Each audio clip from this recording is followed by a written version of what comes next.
Good morning, Year 3. We've made it to Friday, which is amazing, and you've all worked so hard in your writing this week. Me and Mrs. Edwards are both super proud of the work that you're producing even while you're at home. So, it is Friday the 29th of January 2021, and if possible, we would like you to print out the published paper and write on the published paper just like you would in school. If you haven't got a printer, that is absolutely fine. You can write it in your lined paper book that you've been doing all of your English work in.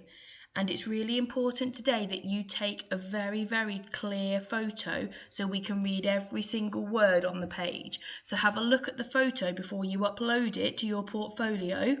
And if it doesn't look like you can read it from the photo, take another one, because we are going to be assessing your published write just like we would be doing at school. That's why it's super important, okay? So you will still need your steps to success. So you will still need to use the correct structure for an informal letter, a variety of adverbs, so your time, manner and place, your variety of sentence types, conjunctions and prepositions, and descriptive language. And we've had lots of questions about what descriptive language is this week, and it is just your adjectives and your 2A sentences, okay? So there's expanded noun phrases. I've left this in because that's what you were looking at in the edit yesterday, okay? So that's just there to help you. And I thought I'd talk you through this. Now, me and Mrs. Edwards assess your work and we put ticks next to every single one of these things that you get included in your writing, and then we add them all up. And each time we like to see that you've added 1 or 2 to your score. So you can use this today as a tick list if you like. I will put it on the website as a PDF and a Word document. So if you want to use it as a tick list, you are more than welcome. So you need to use generally appropriate vocab with some words chosen for effect on occasion. So that means, can you use that descriptive language? Can you make your writing exciting with the words that you use? Can you choose nouns and pronouns to avoid repetition? So instead of saying Uncle Ginger, Uncle Ginger, Uncle Ginger, you might say you or we or us, okay, to avoid that repetition. So it means don't use the same noun or pronoun over and over again, especially in the same sentence. Then you've got your conjunctions, adverbs and prepositions. And then you've got one that is just for adverbs on their own. So that's where your time, place and manner come into it, okay? Use of tense and verb forms. So have you got any past, present tense in there? Past tense, present tense, okay? And then again, your present perfect form. Don't worry too much about trying to get that in your writing because we get that through your SPAG lessons. Using at or an correctly, so you wouldn't say an apple, you would say an apple. So we look for that in your writing too. All of your correct punctuation, okay, so try and get some commas for lists in there as well. Apostrophes for contracted forms, so that would be like haven't, can't, don't, won't, instead of will not, cannot, do not, okay, so contracting those words. Making sure you've got capital letters for proper nouns. Plural possessive apostrophe.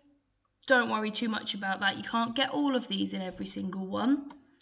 Extend a range of sentences using when, if, because and although. So they're your subordinating conjunctions, okay? So if you can get when, if, because and although in your work, you get that one ticked off. Direct speech. Now, you probably won't be using direct speech today. We haven't taught it as a skill this time because you wouldn't see it in a letter. Okay, so that's those.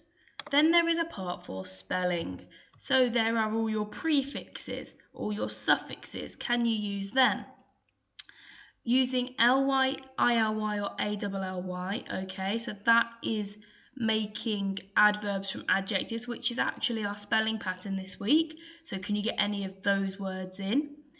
Then you've got your words with the soft C and the hard C. So that would be like cake is a hard C and chair is a hard C. Okay, but then there's other words, and I can't think off the top of my head. Circle is a soft C because it's got the S sound, okay? Homophones, you're really, really good at homophones now, okay? So can you spell the correct homophone right if you're using it? Spell some words from the 3 and 4 guidance, and they are the words in Turtle class that are around the English working wall, and I know Mrs. Edwards has got them around the classroom. Another one for contracted forms, and then using a dictionary, which we can tick off when you do Dictionary Fridays, okay? So they're there for you to help, and they will be on the website if you want to go through them. I've then put together some top tips because I realised I haven't given you any this week. So use the steps to success, read your feedback. Me and Mrs. Edwards give you feedback on the work you send in, just like in school. So just progress, okay? And you need to read that because that will really help you with your publish right.